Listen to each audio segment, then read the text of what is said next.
एक अग्नि फीनिक्स की आंखों से एक गर्म आंसू टपका और आदमी के जूते पर गिरा। जैसे ही आंसू जूते से टकराया, आदमी ने जल्दी से उसे उठाकर देखा और पाया कि उसकी गर्मी से जूते का तल्ला तक झलकर छेद हो गया था। लेकिन आदमी ने फीनिक्स को दोष नहीं दिया। वह देख सकता था कि फीनिक्स बुरी तरह से घायल और कमजोर था। उसे दयालुता महसूस हुई और उसने बिना संकोच उसके बंधन तोड़ दिए। लोहे के जाल से मुक्त होते ही फीनिक्स की ऊर्जा तेजी से बढ़ने लगी। कुछ ही पलों में उसकी पूरी देह आग की लपटों से घिर गई और उसने फिर से जीवन पा लिया। इसके बाद फीनिक्स तेजी से आकाश में उड़ गया और बादलों के पार चला गया। जाने से पहले उसने कृतज्ञता स्वरूप आदमी को एक चमकदार इंद्रधनुषी पंख दिया। लेकिन जब आदमी राजा के पास लौटा तो उसने फीनिक्स को पकड़कर न लाने के कारण उसका आदेश तोड़ दिया।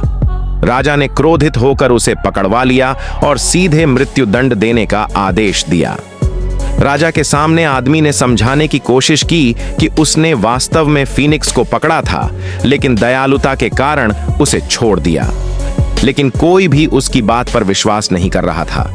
तब आदमी ने वह पंख निकाला जो फीनिक्स ने उसे दिया था, लेकिन अब वह अपनी चमक खो चुका था और बेकार धातु के टुकड़े जैसा दिख रहा था। राजा ने तुरंत उसके सिर कलम करने का आदेश दिया।